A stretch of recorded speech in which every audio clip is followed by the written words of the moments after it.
Black Beauty by Anna Sewell. Part 1, Chapter 3, My Breaking In. I was now beginning to grow handsome. My coat had grown fine and soft, and was bright black. I had one white foot, and a pretty white star on my forehead. I was thought very handsome. My master would not sell me till I was 4 years old. He said lads ought not to work like men, and colts ought not to work like horses till they were quite grown up. When I was 4 years old, Squire Gordon came to look at me. He examined my eyes, my mouth, and my legs. He felt them all down, and then I had to walk and trot and gallop before him. He seemed to like me, and said, "When he has been well broken in, he will do very well." My master said he would break me in himself, as he should not like me to be frightened or hurt, and he lost no time about it, for the next day he began. Everyone may not know what breaking in is, therefore I will describe it. It means to teach a horse to wear a saddle and bridle, and to carry on his back a man, woman, or child, to go just the way they wish, and to go quietly. Besides this, he has to learn to wear a collar, a crupper, and a breeching, and to stand still while they are put on. Then to have a cart or a chaise fixed behind, so that he cannot walk or trot without dragging it after him. And he must go fast or slow, just as his driver wishes.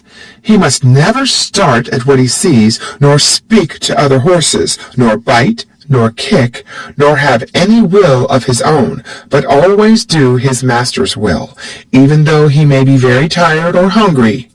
But the worst of all is, when his harness is once on, he may neither jump for joy nor lie down for weariness.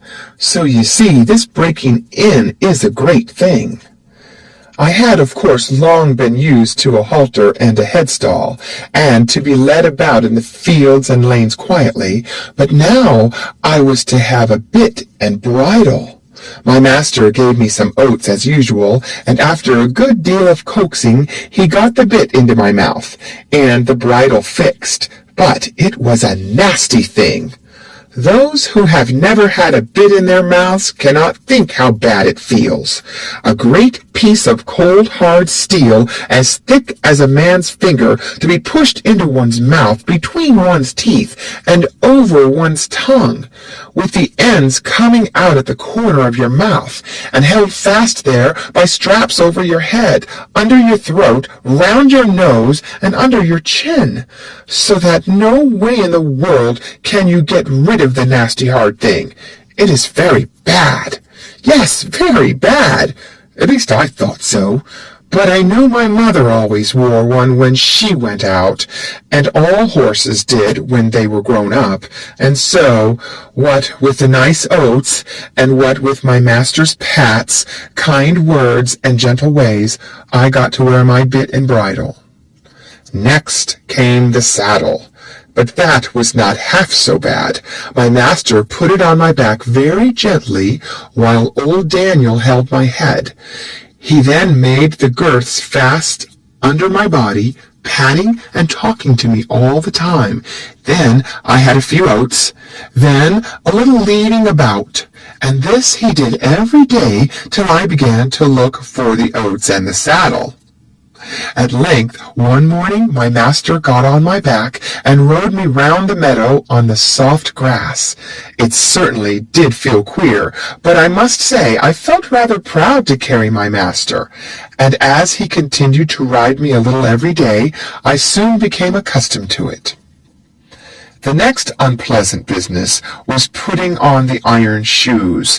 That, too, was very hard at first. My master went with me to the smith's forge to see that I was not hurt or got any fright. The blacksmith took my feet in his hand, one after the other, and cut away some of the hoof. It did not pain me, so I stood still on 3 legs till he had done them all. Then he took a piece of iron, the shape of my foot, and clapped it on, and drove some nails through the shoe quite into my hoof, so that the shoe was firmly on.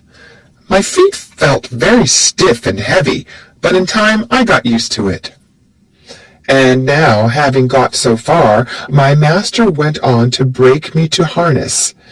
There were more new things to wear. First, a stiff, heavy collar just on my neck, and a bridle with great side pieces against my eyes called blinkers. And blinkers indeed they were, for I could not see on either side, but only straight in front of me. Next, there was a small saddle with a nasty stiff strap that went right under my tail. That was the crupper. I hated the crupper. To have my long tail doubled up and poked through that strap was almost as bad as the bit.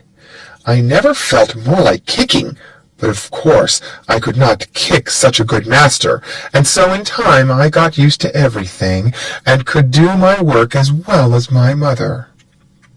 I must not forget to mention one part of my training, which I have always considered a very great advantage. My master sent me for a fortnight to a neighboring farmer's, who had a meadow which was skirted on one side by the railway. Here were some sheep and cows, and I was turned in among them. I shall never forget the first train that ran by.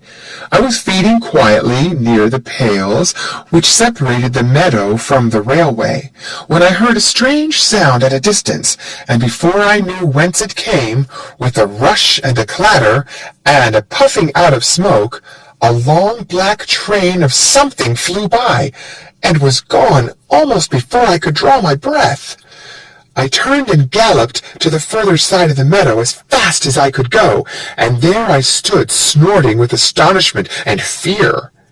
In the course of the day many other trains went by, some more slowly. These drew up at the station close by, and sometimes made an awful shriek and groan before they stopped. I thought it very dreadful, but the cows went on eating very quietly, and hardly raised their heads as the black frightful thing came puffing and grinding past. For the first few days I could not feed in peace, but as I found that this terrible creature never came into the field, or did me any harm, I began to disregard it, and very soon I cared as little about the passing of a train as the cows and sheep did. Since then, I have seen many horses much alarmed and restive at the sight or sound of a steam engine. But thanks to my good master's care, I am as fearless at railway stations as in my own stable. Now, if anyone wants to break in a young horse, well, that is the way. My master often drove me in double harness with my mother, because she was steady and could teach me how to get better than a strange horse. She told me the better I behaved, the better I should be treated, and that it was wisest always to do my best to please my master. But, said she, there are a great many kinds of men. There are good thoughtful men like our master, that any horse may be proud to serve, and there are bad, cruel men, who never ought to have a horse or dog to call their own. Besides, there are a great many foolish men, vain, ignorant, and careless, who never trouble themselves to think. These spoil more horses than all, just for want of sense. They don't mean it, but they do it for all that. I hope you will fall into good hands, but a horse never knows who may buy him, or who may drive him. It is all a chance for us. But still, I say, do your best wherever it is, and keep up your good name. End of chapter.